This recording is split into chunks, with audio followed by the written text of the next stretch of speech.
자, 이제 여러분들이 성경 해석법 오전 강의 다 배우셨어요.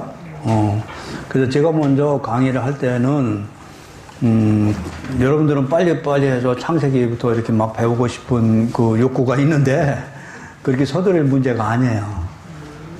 빠른다고 되는 문제가 아니고, 그래서 저희가 학교에서는 제일 중요한 것이 로마서라고 제가 설명한 거예요. 로마서를 여러분들이 해석이 안 되면 성경 또 못 풀어요. 만약에 66권 중에 다 없어도 로마서 하나만 있으면 기독교는 다시 살아난다는 말씀이에요. 그만큼 중요한 부분이 로마서예요. 근데 우리 신약에 넘으면 복음서 있죠? 마태, 마가, 누가, 요한복음 있죠? 요한복음 다음에 바로 사도행전이죠. 사도행전 다음에 바로 로마서인데 예수님이 복음서에서는 우리를 위해서 죽으신 거죠. 그러고 나서 바로 교회가 탄생된 거죠. 교회가 탄생됐는데 바로 로마서가 이렇게 중요하게 들어가요. 제일 먼저. 사실은 기록은 연대기적으로는 제일 뒤에 써졌거든요. 다른 서신서보다는. 근데 서신서 중에 제일 앞에 와 있다는 의미는 기독교의 본질이 그 속에 담아져 있다는 얘기예요. 뭔 말씀인지 아셨죠? 그래서 여러분들이 로마서를 이해하지 못하면 율법과 복음 제가 이거 해가지고 부족해요. 자, 무슨 말씀인지 아셨어요? 그래서 로마서만 제대로 이해만 하면 여러분들이 기준이 딱 써 있어요. 구원론이라든지 예정론이라든지 일반 신학이 로마서 안에 잔뜩 숨어 있거든요. 그래서 로마서를 제대로 해석해야만 그 다음에 창세기서부터 해석이 되는 거예요. 이게 순서예요, 순서.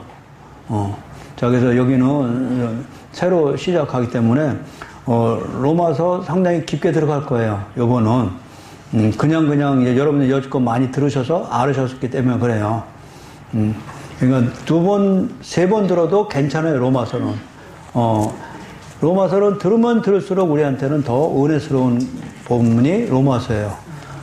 자, 로마서 5회는 시작합니다. 로마서 보시죠. 제가 중요하다고 몇 번 강조했어요.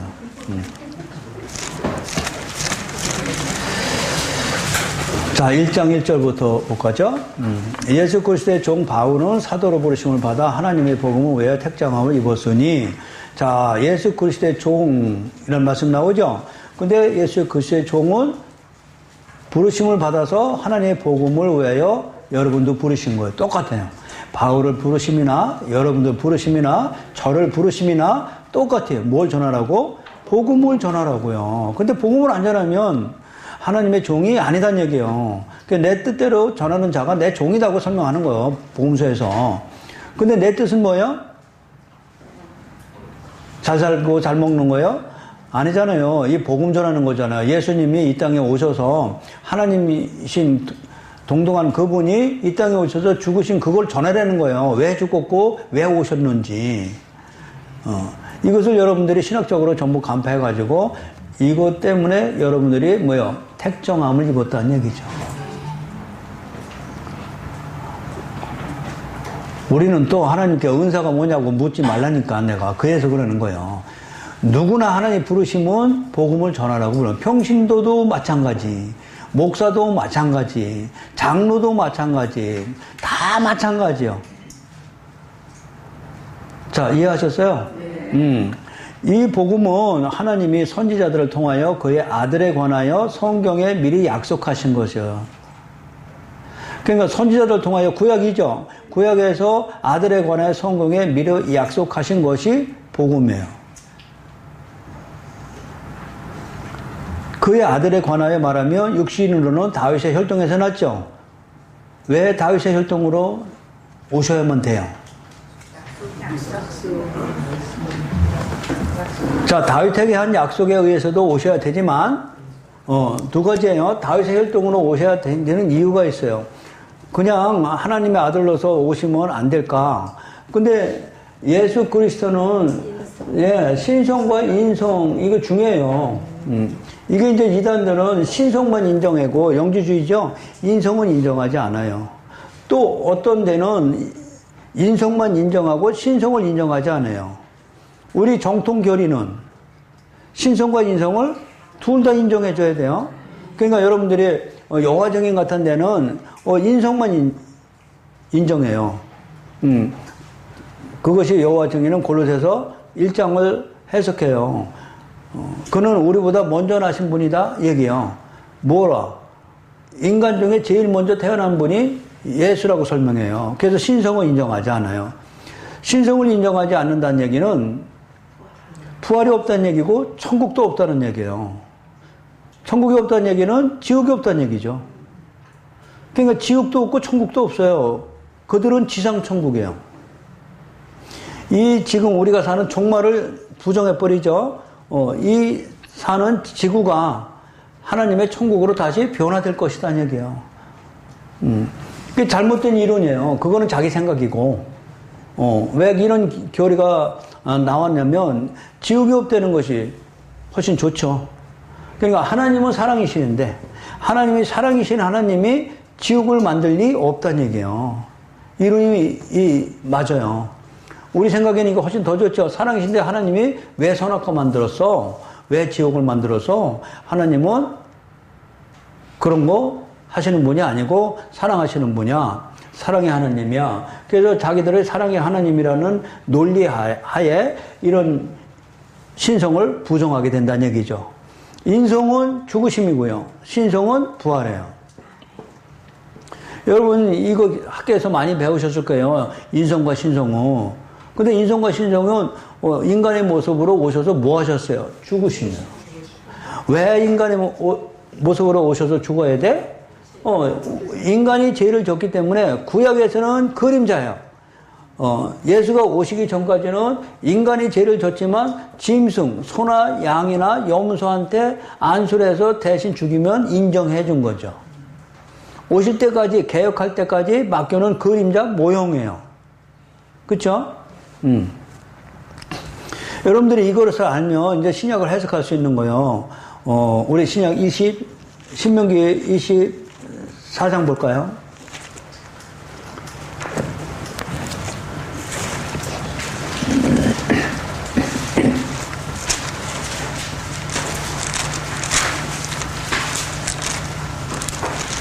아, 22장이요. 295페이지. 22장 1절이에요. 네 형제의 소나 양이 기리는 것을 보거든 못 본 채 하지 말고 너는 반드시 그것들을 끌어다가 네 형제에게 다시 돌려줘야죠. 그러니까 소나 양이 그 당시 재산이거든요. 재물이죠.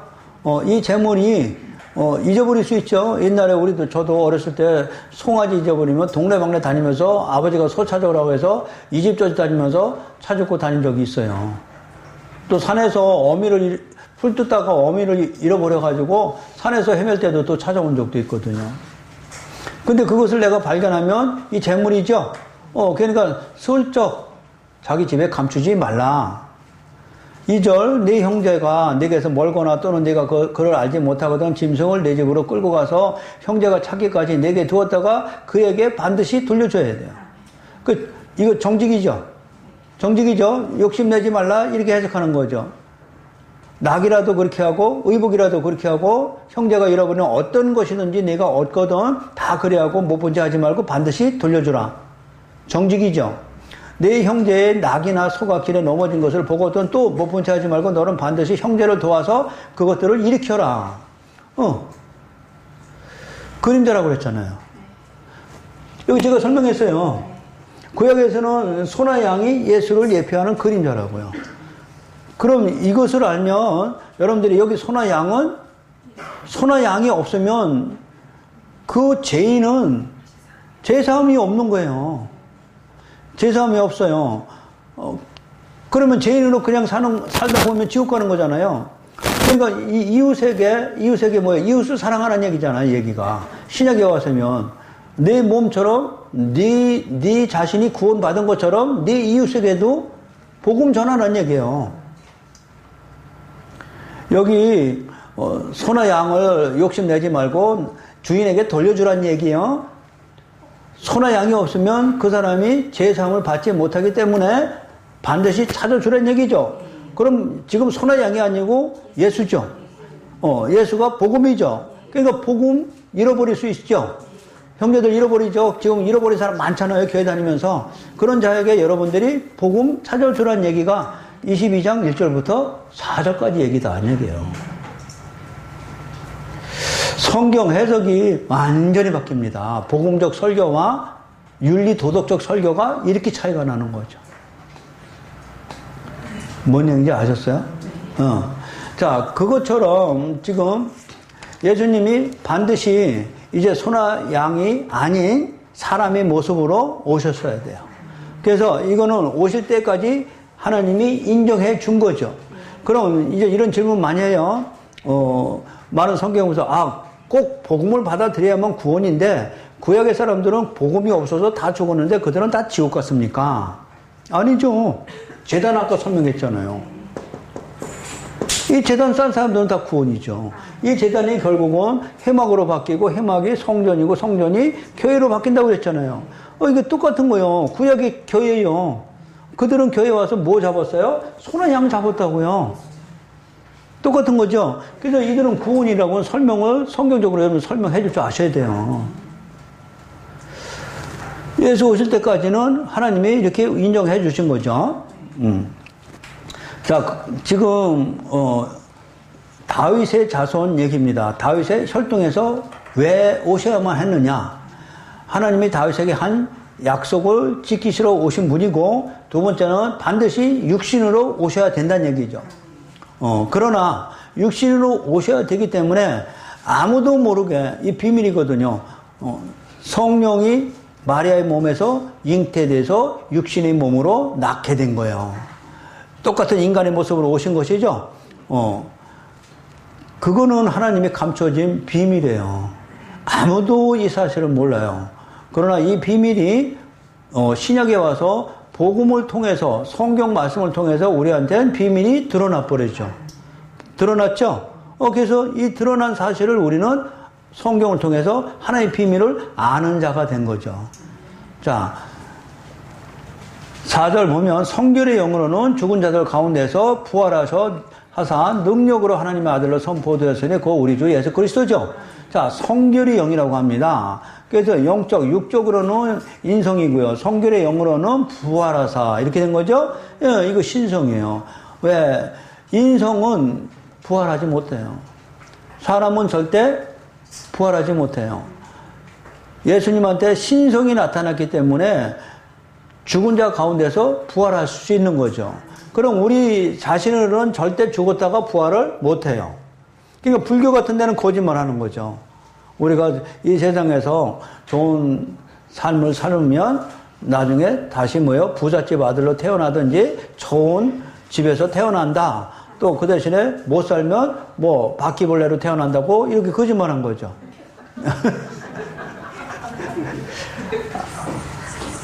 아니에요. 우리는 다시 재생할 수 없어요. 인간은 그럴 가능성이 전혀 없어요. 그럼 우리가 다시 살 수 있는 방법은 예수 안에 들어가는 방법이에요. 예수 안에 들어가는 방법이에요. 그럼 이 안에 들어가는 것이 복음을 내가 받아들이는 거다 하는 얘기죠. 그래서 이 복음을 받아들이게 됨으로 예수가 죄에서 죽을 때 우리 죄가 죽었고 예수가 부활할 때 나도 다시 살아나는 거예요. 이 묘한 방식, 묘한 계책, 이 묘한 하나님의 이 복음을 누가 깨달으랴? 이 얘기하는 거예요. 이건 인간의 생각으로는 도저히 이루어질 수 없는 사건이에요. 인간의 생각은 여기까지 못 미쳐요. 불교가 맞는 얘기예요. 우리 생각에는 세상에서 잘 살면 돈 많은 집에서 태어나는 것이고 아니면 벌레로 태어나는 것이고 오히려 불교가 우리 생각엔 맞아요. 근데 하나님의 생각은 달라요. 그래서 이 하나님의 이 엄청난 이 영적 의미죠. 이거는 인간이 깨달을 수 없는 비밀이에요. 하늘에 감춰진 비밀이 예수님을 통해서 이 세상에 드러나기 시작한 거예요, 이게. 그게 지금 로마서 시작이에요. 자, 5절. 그로 말미암아 우리가 은혜와 사도의 직분을 받아 그의 이름을 위하여 모든 이방인 중에서 믿어 순종하게 하는 것이요. 자, 믿어 순종하게 하는 것이 우리의 직분이에요. 뭘 믿어? 예, 예수가 나를 위해서 죽으신 걸 여러분들이 믿게끔 해줘야 돼요. 그러니까 여러분들이 이 복음을 전하지만 이 세상에 영을 가지고 태어난 이 세상 사람들은 이 말씀 절대 안 믿어요. 절대 안 믿어요. 그렇기 때문에 우리는 이 전쟁이 일어나기 시작하는 거예요. 그들은 절대 믿어질 수 없어요. 그러나 하나님께서 믿음까지도 주셔야 믿어져요. 그것이 성령의 사역이에요. 예, 성령이 오셔서 도저히 믿어지지 않는 이 복음 아까 제가 설명했잖아요. 귀한 방법이잖아요. 귀한 일이잖아요. 어떻게 그렇게 우리가 죄에서 구원받을 수 있을까? 또 예수가 어떻게 나를 위해서 죽으셨을까? 또 부활하고 영원한 생명 얻는다는데 거짓말이죠. 근데 거짓말 같은 이 사실이 나한테 믿어진다니까요. 저 그렇게 해서 온 사람이에요. 내가 믿어서, 느껴서, 감정도 믿어서 안 해요. 저 웃었어요.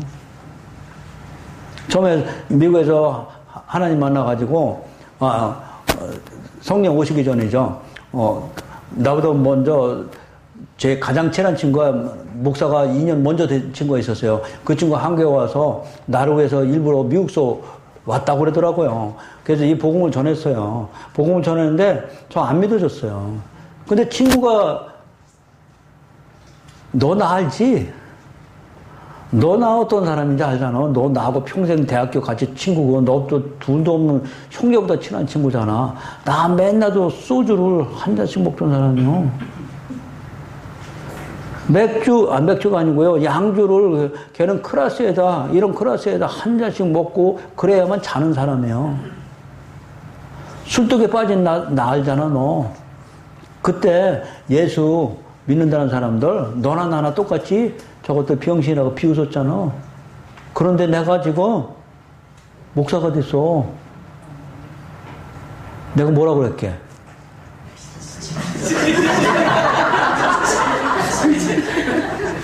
친구라 참 너 미친놈이라고 그러지 못하고 뭐라고 그랬냐면은 야 어려우면 진작 나한테 얘기를 하지. 이 얘기가 첫마디예요.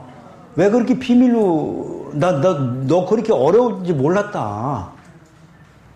그러면 내가 도와줬을 텐데 그걸 왜 나 친구한테 얘기를 안 하고 목사가 됐냐. 나 망해서 목사가 된 줄 알았죠. 근데 망하긴 망했더라고요. 그랬더니 그게 아니야 그러더라고. 그럼 그게 아니면 뭐야? 내가 이것 때문에 너한테 왔다 그러더니 간증을 하더라고요. 자기가 교회를 장사하러 갔대요. 부동산이에요. 부동산 미국에서 라이센스를 따가지고 이놈이 머리가 좋으니까 영어 공부를 해서 부동산 라이센스가 미국에서는 상위권이에요. 주식이나 이런 사람들이. 우리나라는 좀 이렇게 됐지만 지금은 또 상위권이에요. 지금도 달라졌어요. 그러니까 그 라이센스에서 돈을 많이 벌었어요. 벤츠 타고 다니고 아주 수영장 있는 집에 다니고 이랬어요. 근데 부동산을 하려고 하니까 교회에 가야 사람을 만나는 거예요. 한국 사람들. 그러니까 교회를 간 거예요. 생전 처음으로 장사하려고. 가서 사람들 세계에서 땅 사라고 이제 이거 하려고 갔다가 교회에서 예배 드리고 그러다가 이제 교제 나누고 하다가 뭐 기도라는 걸 이제 알아가지고 금요일날 저녁에 금요일 밤 저녁 기도예요. 저녁 기도를 하러 간 거예요. 저녁 기도 하는데 갑자기 입신을 해버린 거예요. 뭘 어주여요. 그러니까 입신해서 자기가 하늘로 올라가서 천국을 구경을 해요. 자기 경험을 그렇게 저한테 간증을 하더라고요. 한 2시간을 걸려서. 근데 그때 내가 다른 친구 같으면 안 믿었어요. 근데 이 친구는 정말로 나한테 거짓말 요만큼도 보태는 친구가 아니거든요. 형제보다 더 친했다니까요. 그러니까 이 친구가 입신해서 하늘을 갔다 왔다는 걸 나는 그때 절실하게 들었어요. 그래서 나는 입신은 절대 안 시킬 거로 봐요. 나는 이미 걔가 갔다 온 게 나도 갔다 온 거니까. 믿음으로 갔다 온 거니까. 이야, 그러냐, 놀랍다. 나 그래서 비웃지 않았어요. 진짜 놀랍게 성령이 역사하신 거예요, 그때. 그러면서 한 가지 부탁을 합니다. 너한테 부탁하는데 성경을 읽으래요. 그럼 내가 너처럼 되려면 어떻게 돼야 되냐 그랬더니 나보고 성경을 읽으래요. 그래서 처음으로 제가 사실은 그때 처음 성경을 본 거예요. 집에 우리 천주교 다니는 사모가 있었기 때문에 성경을 보는데, 이렇게 보는데, 태초에 하나님의 말씀 창조하니라 1장 1절부터 거짓말이더라고요. 말씀이 창조하다니. 아니, 뭐야, 이게. 그래도 참고 읽어야 된다고.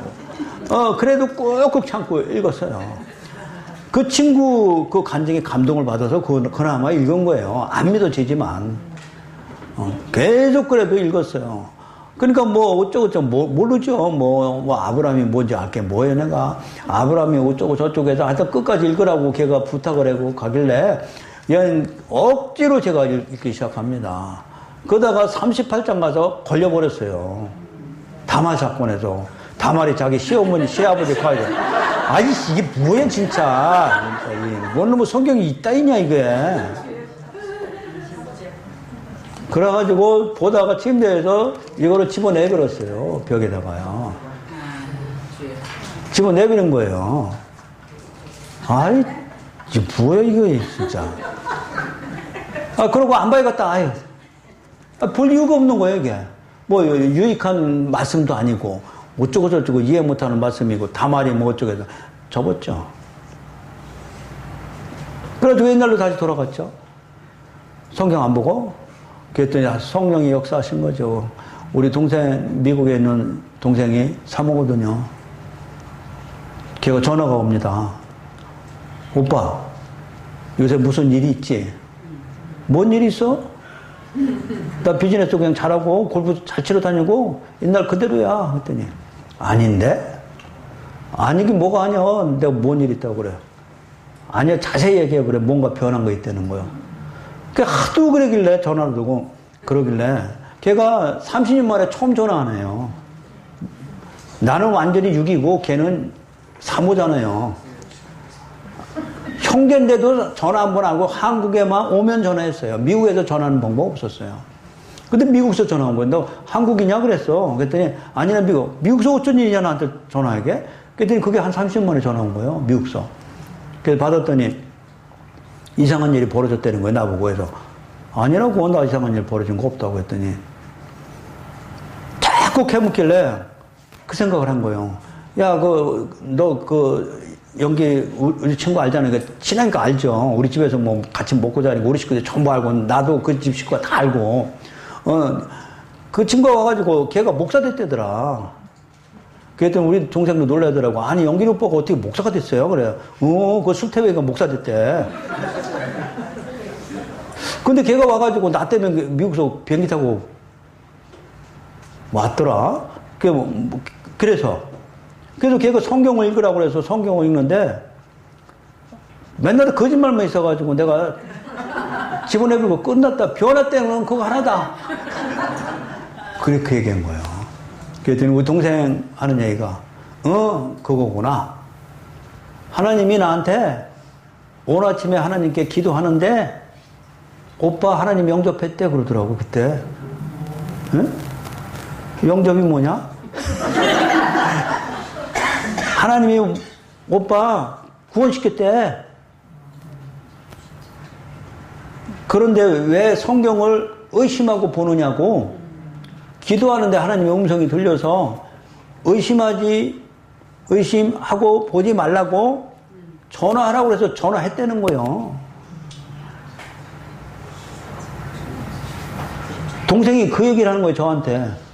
내가 의심하고 보는 걸 네가 어떻게 알았니? 당장 나오죠. 아침에 기도하는데 하나님이 그렇게 말씀했다는 거예요. 내가 그래서 뭔 얘기 나올게.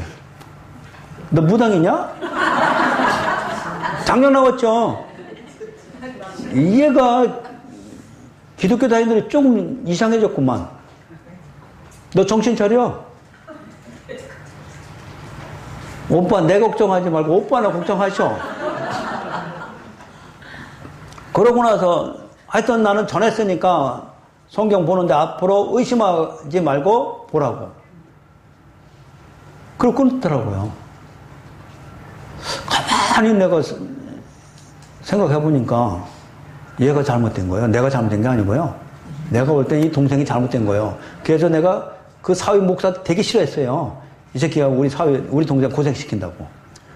목사한테 시집가지 말아야 되는데, 이게 목사한테 시집가가지고 그 집 가서 내가요. 말도 못합니다. 우리 동생 고생시킨다고 그 집 가서 구두발로 대문 차고 들어가고 안방을 구두 신고 들어간 사람이에요. 그 아버지가 장로예요. 이놈의 집안하고 우리 집안하고 무슨 웬수가 졌냐고. 우리 사촌네도 그 사촌하고 결혼했어요 또. 겹사돈이에요 이게. 원래 우리 친구가 장로 아들 못된 놈이거든. 그 학교 다닐 때 나하고 제일 원수된 놈이요. 근데 이놈도 장로가 됐어 글쎄.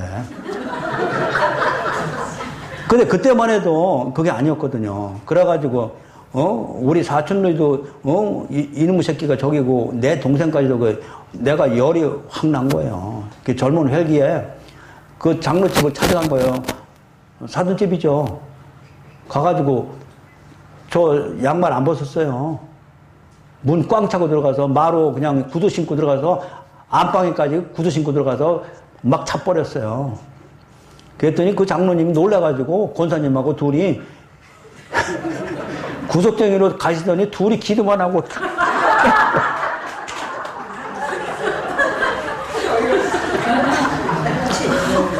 뭐라고 얘기를 하시던지 나 혼자 지랄하던 말던데 이런 거예요 그냥. 그래가지고 문 걷어차고 정말 재수없는 집이라고 그냥 그러고 화풀이하고 나왔죠. 그런데 내가 매저 목사 좋아할 일 있어요? 이게 우리 동생 끄셔가지고 이게 고생시킨다고 내가 얼마나 싫어했는데 지금까지도 별로 안 좋아요 지금까지. 그때 그게 있어가지고요.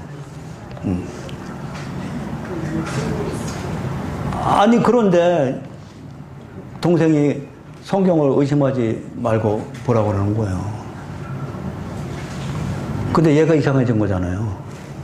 바로 제가 지금은 목사가 돼서 많이 얌전해진 거예요 사실은. 그때 차도 좋아서요 제가. 그 좋은 차 딱 압구정동이니까요. 아니 저기 명희동이니까요. 거기서 차 타고 우리 누이가 우리 동생한테 속아서 교회 권사가 됐어요. 망한 거죠 우리 집 다. 제가 볼 때는 이게 국민학교 때도 공부 지지를 못하더니 결국 이지랄하는구나 이게. 나한테 그렇게 혼났던 애거든요. 그래가지고 차 몰고 누이네 집에 와서 지금 신월동이에요. 신월동 와가지고 누이 나와. 그랬더니 너 어떤 일로 여기 왔냐고 그러더라고요. 그래서 나 누이한테 물어볼 게 있어. 했더니 누이네 집이요 지하실에 살았어요. 제 지하실에 안 들어갔습니다. 밖에 나오라고. 식당으로. 그 식당에서 불러냈죠. 너희 솔직히 얘기해. 그 향구 걔 어떻게 된 거야? 그년이 나한테 아침에 전화 와가지고 뭐랬는지 알아? 그 얘기를 했죠. 그랬더니 우리 누이가 아니 나는 걔가 그랬어? 이상해졌구나 그럴 줄 알았더니 웃어? 아니 누이 지금 웃을 일이야 지금? 동생이 정신병이 이상해져가지고 걔가 뭐라고 했더니 아침에 똑바로 얘기하겠더니 너는 모르지만 하나님 믿는 사람은 그런 일이 있다는 거예요. 그게 무슨 일이 있어? 기도하다 보면은 그렇게 하나님이 역사하신다는 거예요. 그러면서 너희가 1시간을 두고 나를 설득하더라고요. 그러고 나서 제가 집으로 돌아와서 그때부터 우리 동생 한 얘기를 잊어버리고 뭐 미치지는 않은 것 같구나. 그냥 정상인데 그런 게 기독교에는 있기는 있는 모양이구나. 그냥 이해하고 넘어가서 내 세월로 다시 돌아갔어요. 성경 집어내밀고 다시 안 본 거죠. 그러고 나서 완전히 망하고 미국에 가서 2년 만에 만난 거예요, 하나님이요.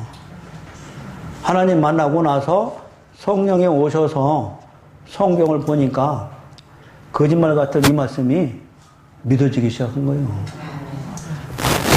내 힘이요? 저도 마찬가지고 여러분들도 마찬가지요. 안 믿어지는 거죠. 이거 엄청난 겁니다, 이거. 이거 누가 믿겠냐고요.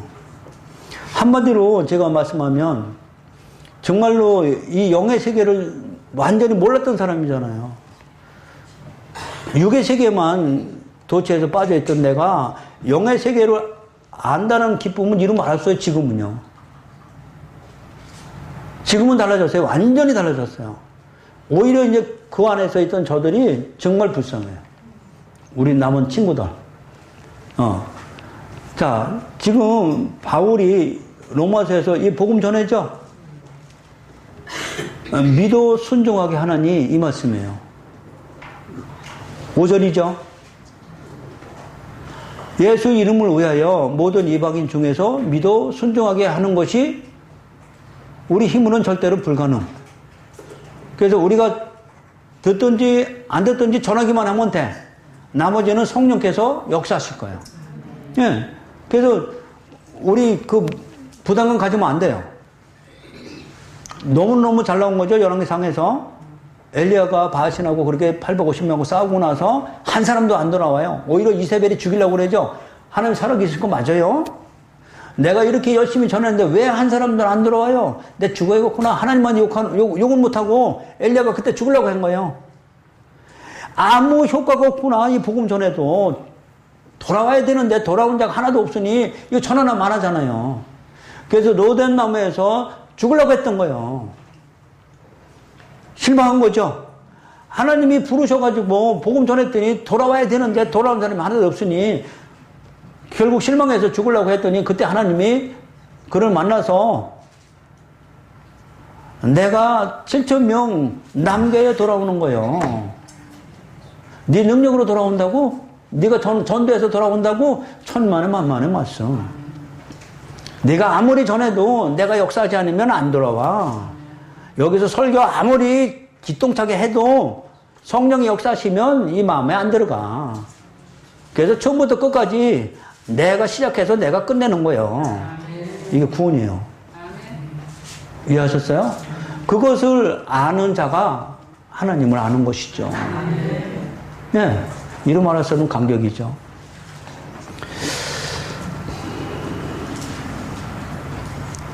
자, 그거 5절 말씀이에요. 우리가 믿어 순종하게 할 수 있다고? 아니죠. 6절, 너희도 그들 중에서 예수 그리스도의 것으로 부르심을 받은 자죠. 그럼 부르심을 받은 자는 뭐 전하는 거예요? 복음 전하는 얘기예요. 로마에서 하나님의 사랑하심을 받고 성도로 부르심을 받은 모든 자에게 하나님, 우리 아버지와 주 예수 그리스도부터 은혜와 평강이 있기를 바란다. 8절, 먼저 내가 예수 그리스도로 말미암아 너희 모든 사람에 관하여 하나님께 감사함은 너희 믿음이 온 세상에 전파됐다고요. 내가 그의 아들의 복음 안에서 내 심령으로 섬기는 하나님이 나의 증인이 되시거니와. 그렇죠. 내 안에 표적이죠. 흔적이죠. 누구보다도 내가 거짓말하는지 내가 진리의 말씀을 하는지는 내가 더 잘 알고 있다고. 남은 눈치 못하지만 제일 먼저 내가 깨닫는 거죠. 내 말이 진심인지 거짓인지 내가 제일 먼저 잘 알고 있다고. 바울이 지금 그 얘기죠. 심령으로 섬기는 하나님이 나의 증인이라고요. 아셨어요? 항상 내 기도에 쉬지 않고 너희를 말하며 어떻게 하든지 이제 하나님의 뜻 안에서 하나님의 뜻 나왔어요. 예, 하나님의 뜻은 지금까지 1장에서 설명하니까 복음을 전하는 거죠. 많은 사람들에게 이 복음을 전해서 믿어 순종케 하는 것이죠. 자, 하나님의 뜻 안에서 너희에게 나아갈 좋은 길 얻기를 구하노라. 그렇죠? 중요합니다. 하나님의 뜻이 뭡니까? 우리는 기도해서 하나님의 뜻을 알려고 엄청 애를 써요. 성경입니다. 성경에서 하나님의 뜻이, 내 뜻이 어디 있는지 우리한테 분명히 가르쳐 주거든요. 이것을 알면 갈증이 없어져요. 하나님의 뜻을 모르면 사마리아 여인처럼 사방팔방에 엄청 헤매고 돌아다니는 거죠. 하나님 뜻을 알기 위해서. 여러분 여지껏 그렇게 방황하신 거 맞잖아요. 그렇죠? 그러니까 이 하나님의 뜻이 무엇인지 알면 이제는 하나님의 뜻대로만 가면 되죠. 근데 하나님의 뜻을 모르면 내 뜻대로 막 찾아다니는 거죠. 예. 그러면은 교회는 하나님의 뜻이 어디에 있는지를 분명히 가르쳐 줘야 되는 것이죠. 근데 지도자가 이 하나님의 뜻이 뭐요? 성화다, 뭐다, 율법을 지키는 게 하나님의 뜻이다. 이렇게 잘못 가르쳐 주면 안 되는 거죠. 자, 중요합니다. 하나님의 뜻은 창세기부터 계시록까지 쭉 나왔어요. 하나님의 뜻은 이것이 복음을 받아들이는 것이 하나님의 뜻이에요. 그리고 이것이 아는 것이고요. 자, 11절. 내가 너희 보기를 간절히 원하는 것은 어떤 신령한 은사를 너희에게 나누어 주어 너희를 견고하게 하려 합니다. 그랬죠. 신령한 은사 하니까 우리는 여기에 자꾸 문자적 매이죠. 신령한 은사는 십자가 복음 얘기예요. 그 영적인 것을 말씀이고요. 영적인 것을 성경은 복음이라고 그랬죠. 이 복음을 서로가 나누면, 그래서 저는 이거 항상 감사해요. 목사님들하고 이렇게 같이 식사하면서 얘기할 때는 복음 말씀하시고요. 어떤 분은 이 복음을 몰랐다가 이 복음을 알게 돼서 그 기쁨이 넘쳐서 정말 그 복음이 진리가 내 안에 건져 이 생명이 내 안에 있게 된 것을 얼마나 감사한지 모른다고 그런 말씀을 저하고 식사하면서 대화를 나눕니다. 그때 서로가 신령한 은사를 나눠서 견고케 되는 것이죠. 예, 다른 신령한 그들이 갖지 않은 로마 교회에서 갖지 않은 어떤 다른 은사를 준다는 얘기가 아니고요. 너희들이 가지고 있는 은사나 내가 가지고 있는 은사나 서로 대화 나누면서 견고케 하겠다는 말씀이에요. 성도의 교제거든요. 자, 12절. 이는 곧 내가 너희 가운데서 너희와 나의 믿음으로 말미암아 피차 안위함을 얻으려 합니다. 그렇죠? 예, 신령한 은사 서로 굳은 믿음 안에서 견고케 되는 것이고 이 믿음 안에서 우리는 서로 안위가 되고 위로가 되죠. 그렇죠. 이 길밖에 우리는 하나님을 아는 길이 없다 얘기죠.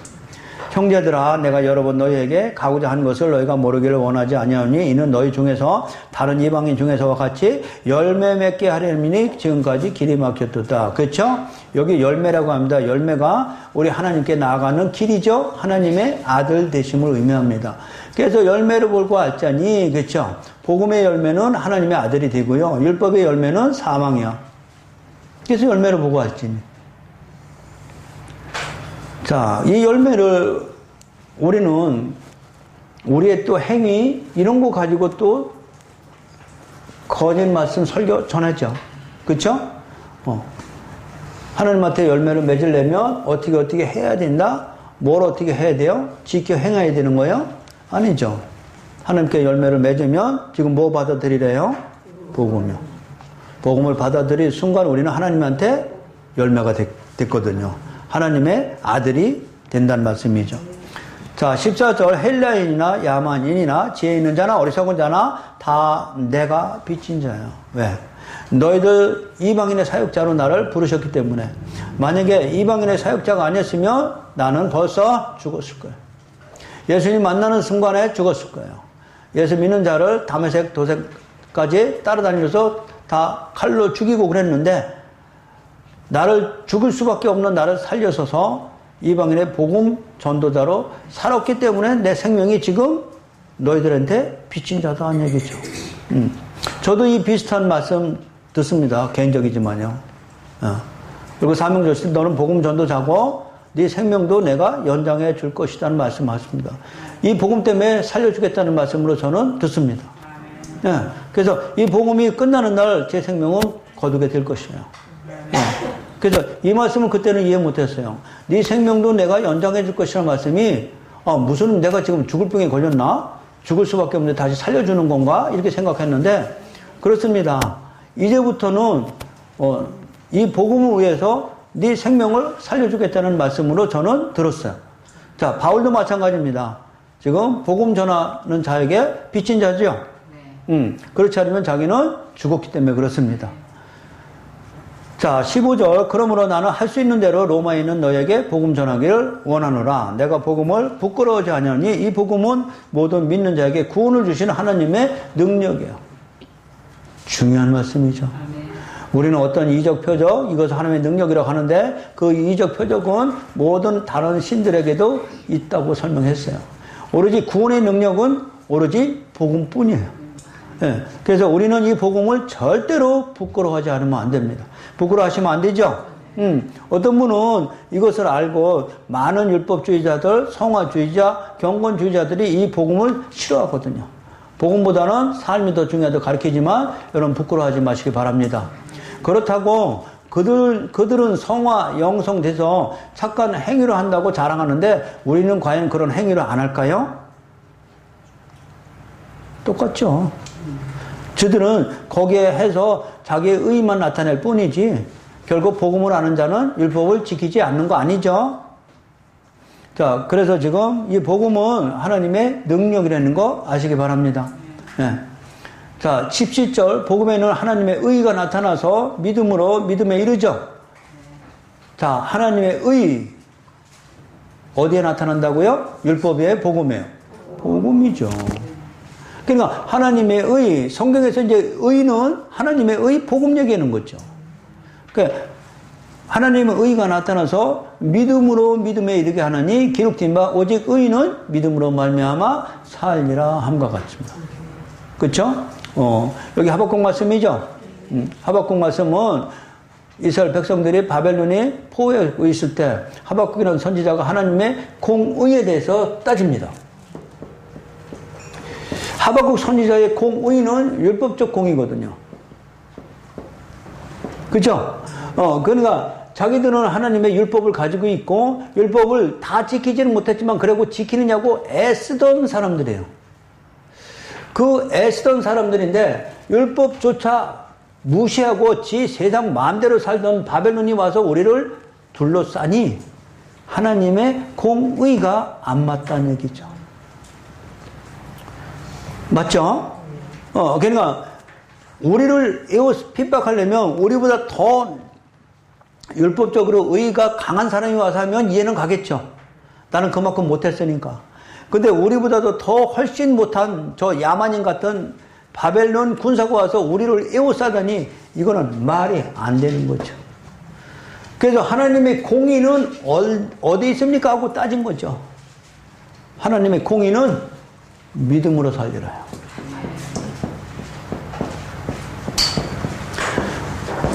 그래?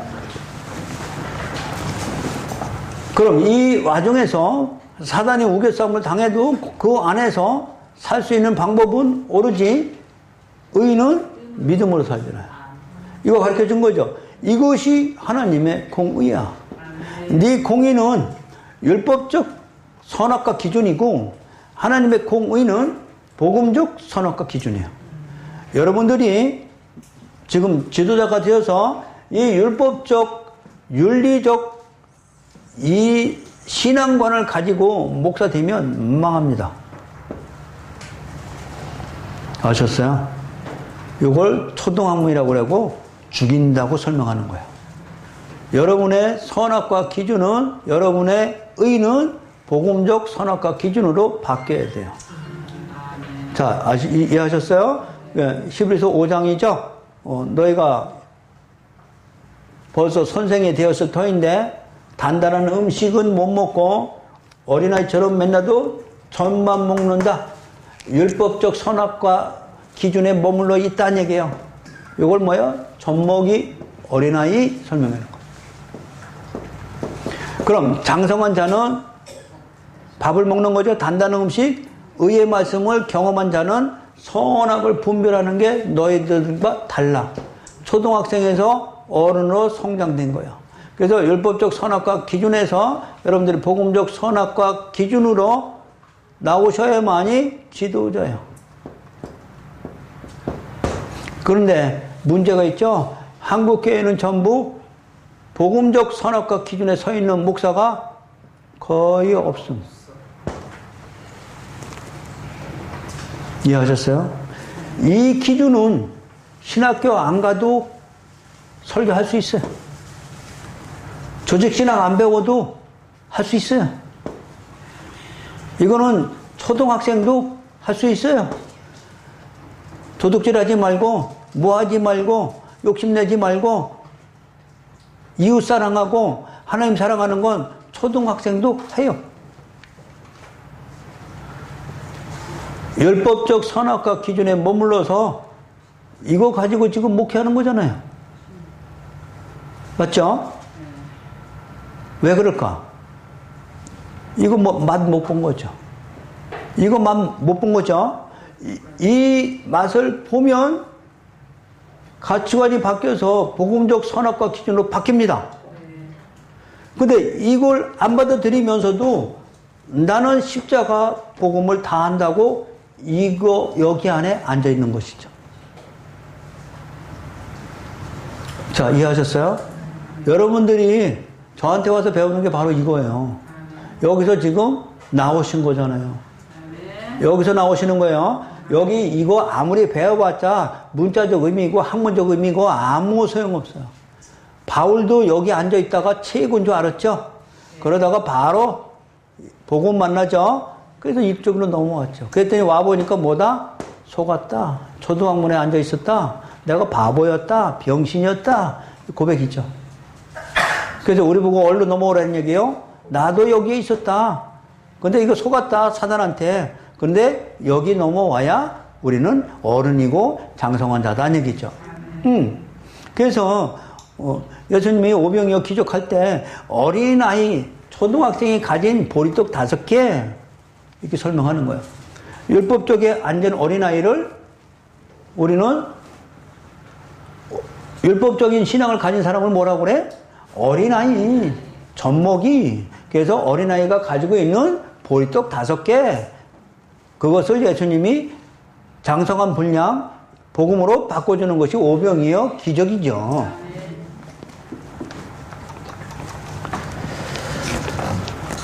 자, 그래서 로마서 1장 17절 엄청 중요한 말씀 아시죠? 네. 18절 하나님의 진노가